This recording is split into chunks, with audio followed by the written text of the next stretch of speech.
하나님의 말씀 함께 보시겠습니다.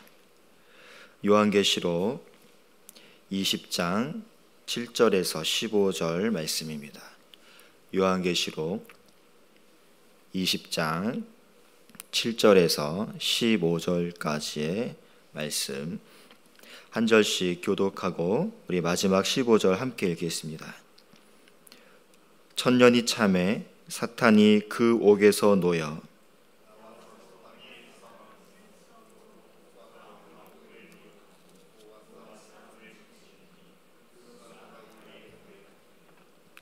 그들이 지면에 널리 퍼져 성도들의 진과 사랑하시는 성을 두르매 하늘에서 불이 내려와 그들을 태워버리고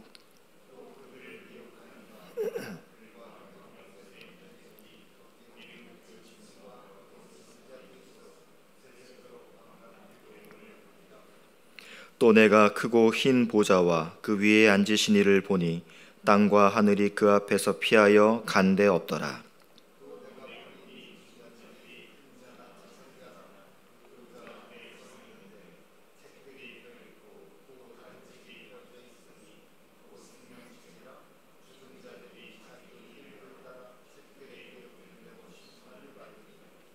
바다가 그 가운데에서 죽은 자들을 내주고 또 사망과 음부도 그 가운데에서 죽은 자들을 내주매 각 사람이 자기의 행위대로 심판을 받고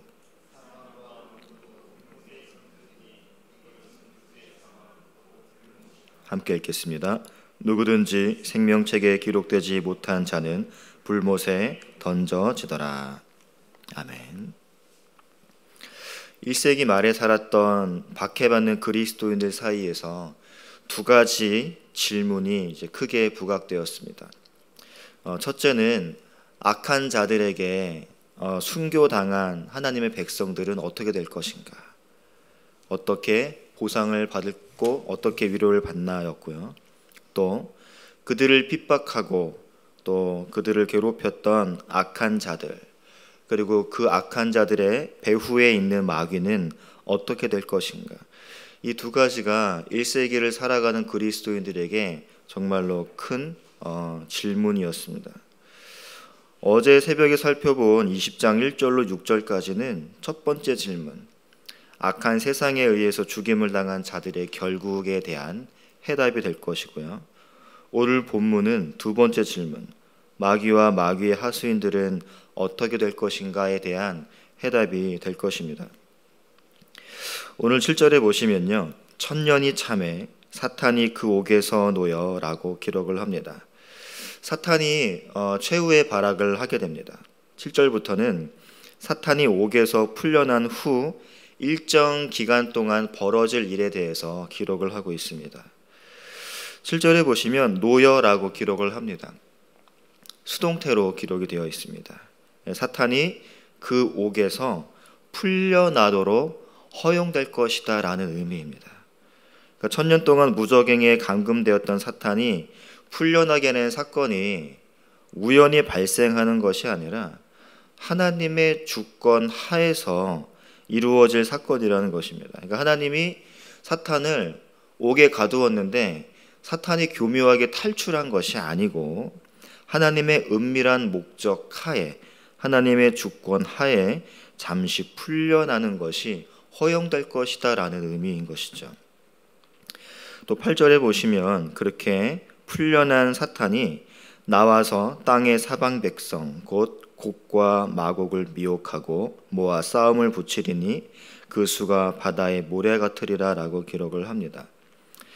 사탄은 에덴 동산에서부터 그래 왔듯이 하나님의 백성들 그리고 세상을 미혹해 왔습니다. 그리고 최후 저주를 받기 전에도 사탄은 더욱 악하게 세상을 미혹할 거예요. 그런데 땅의 사방 백성이다 라고 기록을 합니다. 그러니까 사탄이 옥에서 나와서 미혹을 하게 되는 백성들은 지상에 있는 모든 영역에 해당됩니다. 땅의 사방에 있는 모든 백성들을 이제 미혹할 건데 그들을 곡과 마곡이라고도 표현을 하고 있습니다. 히브리 묵시 문학에서 사용되어진 이 종말에 이스라엘을 대적하는 무리들을 상징하는 그런 통칭하는 용어가 곡과 마곡인데요. 이 곡과 마곡은요, 에스겔 38장 39장에도 등장하는 곡과 마곡을 그 배경으로 하고 있습니다. 거기에서 곡과 마곡은 회복된 새 예루살렘의 안전성과 견고성을 시험하기 위해 등장하는데요. 근데 결국은 이 곡과 마곡이 결국은 멸망당함으로써 그 하나님의 회복하신 그 새 예루살렘이 얼마나 견고한지, 얼마나 안정적인지를 입증할 뿐이었습니다. 그런데 사탄이 이렇게 미혹하기 위해서 모으는 대적의 수가 바다의 모래 같다라고 이야기를 합니다. 그러니까 얼마나 거대한 세력을 모을 것인지 우리에게 보여주는 것이죠. 그야말로 최후의 몸부림을 칠 것입니다. 9절에 보시면 그들이 지면에 널리 퍼져 성도들의 진과 사랑하시는 성을 두른다라고 이야기를 합니다. 그러니까 풀려난 바다의 모래같이 많은 대적 세력들이 이제 마지막으로 하나님의 백성들을 공격하고 유혹하기 위해서 일시적으로 몰려드는 형국을 그리는 것입니다. 그런데 오늘 본문에서 성도들의 진이라고 표현을 하고 있죠. 이 진이라는 단어는 이스라엘 백성들이 출애굽하고 광야에서 생활할 때 광야의 도열에 있던 진영을 지칭하는 단어입니다. 그러니까 이 단어는 전투를 염두에 둔 군사들의 모임과 관련된 단어이죠.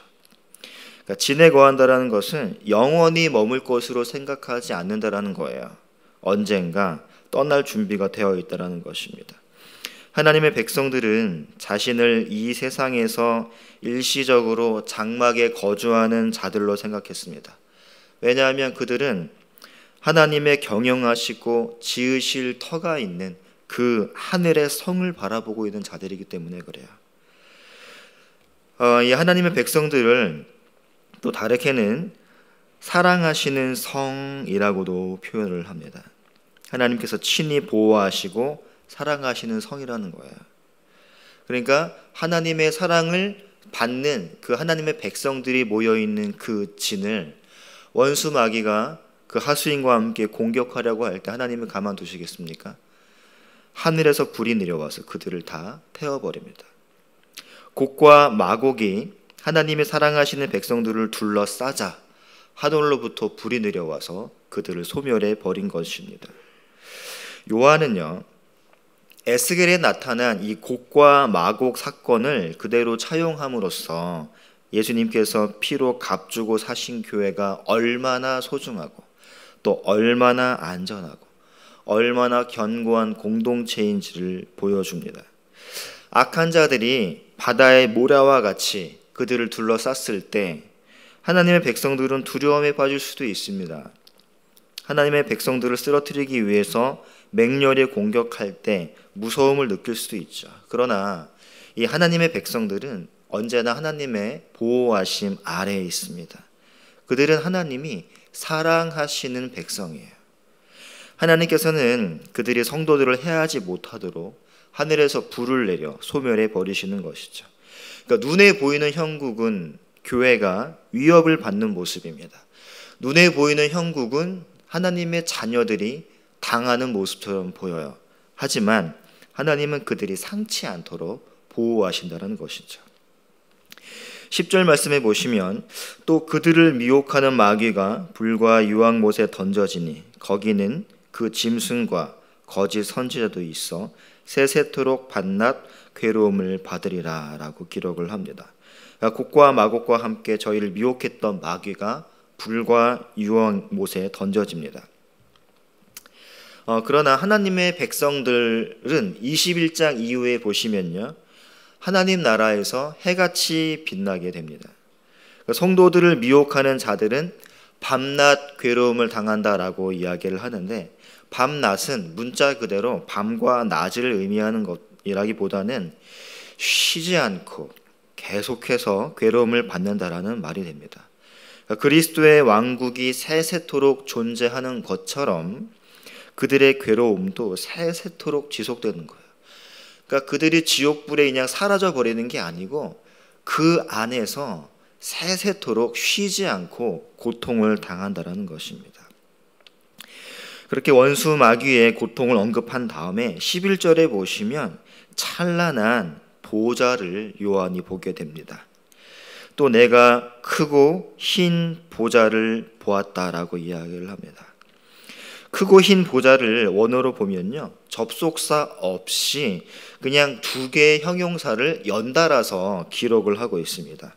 그러니까 헬라어 문법에 보시면 바로 앞에 있는 형용사를 더 강조하기 위해서 또 다른 형용사를 이어서 접속사 없이 그냥 사용하기도 하는데요. 이게 무엇을 의미하냐면 그 수식을 받는 보좌의 상태가 정말로 말로 형용할 수 없을 정도로 존엄하고 비교할 수 없는 대상임을 강조하는 그러한 내용입니다.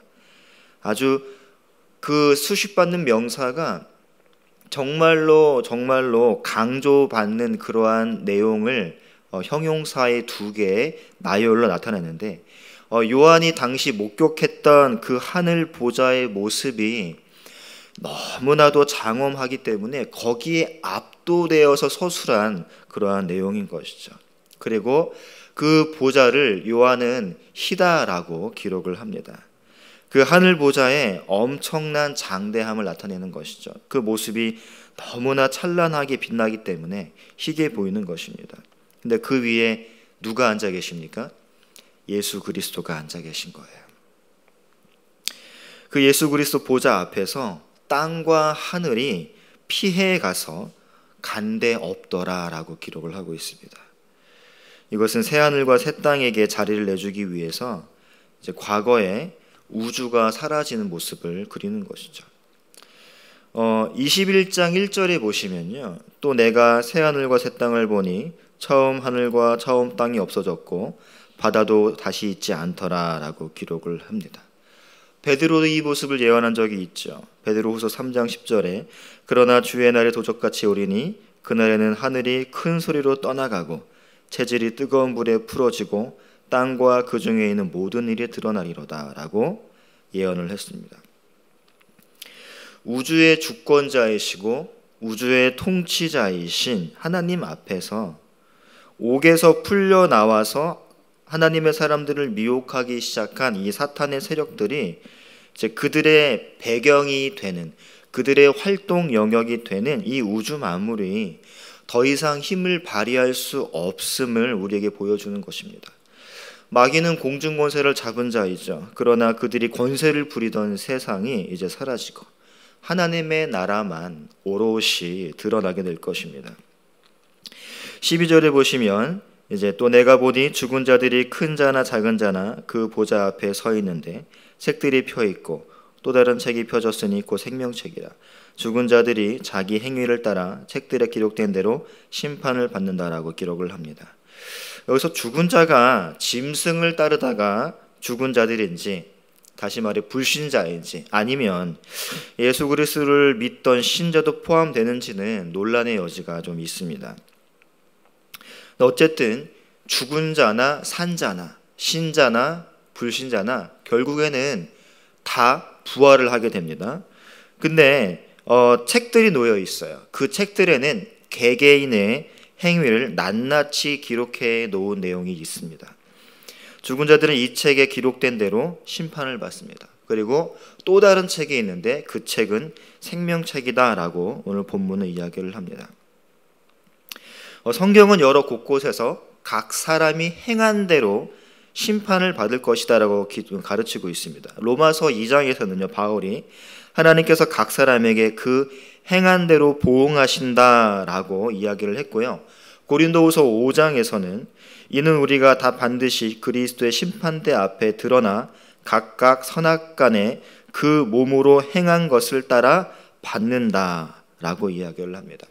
예수님도 나더러 주여 주여 하는 자가 천국에 들어가는 것이 아니라 하나님의 말씀대로 행한 자가 천국에 들어간다라고 말씀을 하세요.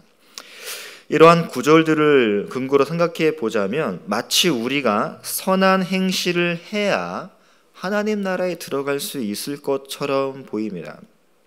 그런데 이것은 구원이 선한 행위에 근거한다라는 것을 말하는 것이 아닙니다.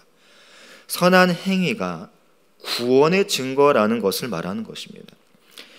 생명책은 일종의 하늘나라 시민 명부와 같은 것인데요. 오직 믿음으로 구원을 받은 사람들만 그 책에 이름이 기록되어 있습니다. 오직 하나님의 은혜를 입어서 믿음을 선물로 받은 자들만 의로운 행동을 할 수 있는 것입니다. 하나님의 은혜를 입은 자들에게서 선한 행실이 나오는 것입니다. 오직 열매로 그 나무를 알 수 있는 것이죠.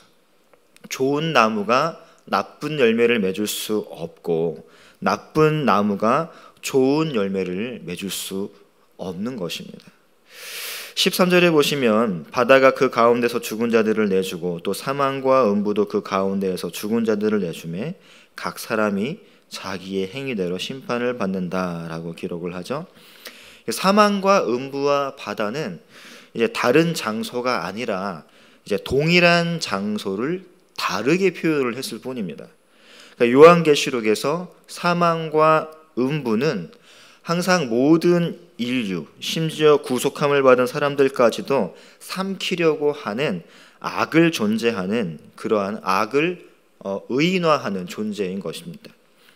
특별히 우리 바다는요, 우리가 일상생활 속에서 목격하는 그러한 바다와는 좀 의미가 다른 바다예요. 출애굽기 20장 4절에서는요, 세상을 이렇게 3등분 하는데요.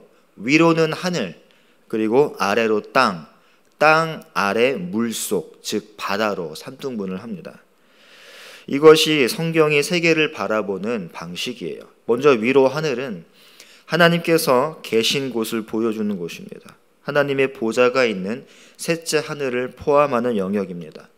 영들의 세계이고 천사들이 존재하는 곳이죠. 그래서 성경에서는 해와 달과 별들이 또 천사들이 영적 전쟁의 소재로 자주 등장을 하기도 합니다. 성경에서 하늘은 단순히 우리의 눈에 보이는 공중만을 의미하는 것이 아니고 영적인 세계를 지칭합니다. 아래로 땅은 우리가 존재하는 피조물들이 살아가는 세계를 이야기하죠.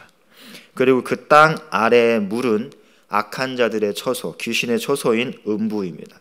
사실 과학적 사고로 보자면 바다 밑에 땅이 또 있어요.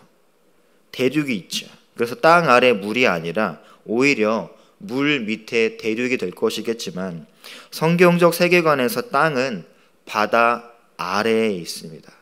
그래서 땅은요, 바다 위에 떠 있는 개념이에요. 그래서 땅 아래에 바다가 있다라고 생각하는 것입니다.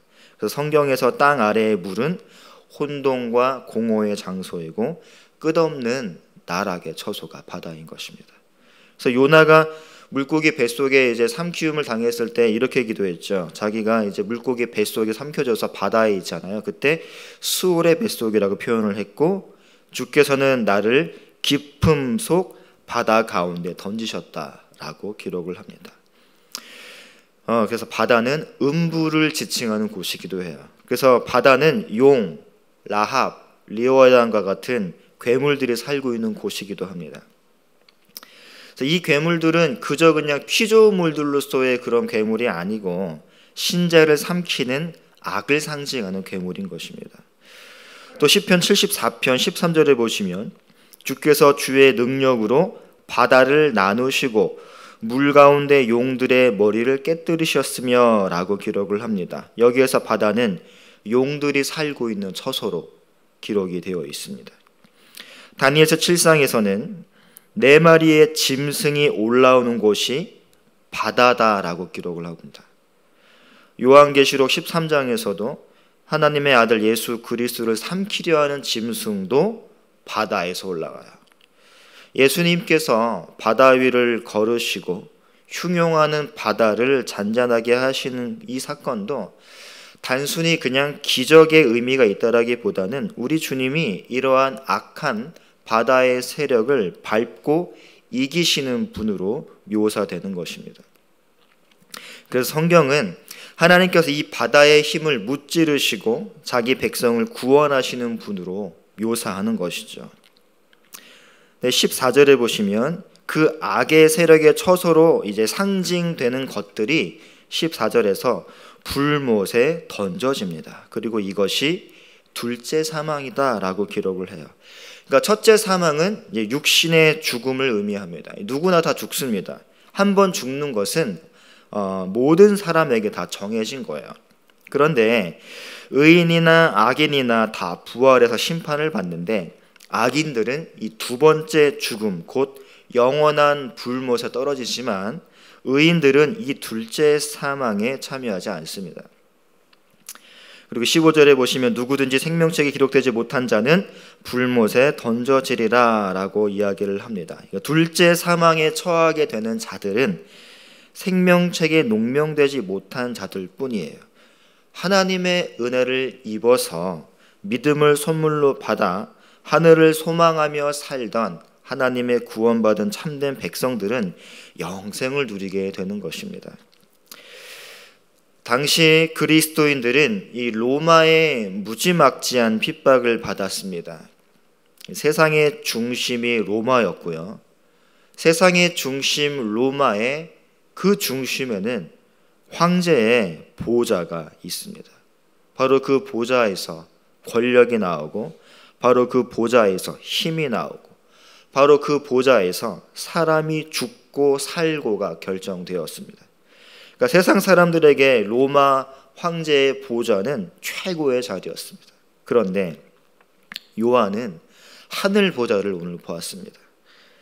하나님은 하늘에 보좌가 있으니 그 보좌에 앉으신 이가 우주 만물을 통치한다라고 오늘 본문에서 보여주십니다. 사탄이 쥐고 흔드는 세상의 모든 권세는 다 하나님의 주권하에 있음을 우리에게 알려주는 것입니다. 하나님도 그들을 막지 못해서 어쩌지 못하는 것이 아니고 하나님의 은밀한 계획 속에서 톱니바퀴가 맞물려서 돌아가듯 세상 역사가 돌아가고 있음을 이 시대의 교회에게 보여주는 것입니다.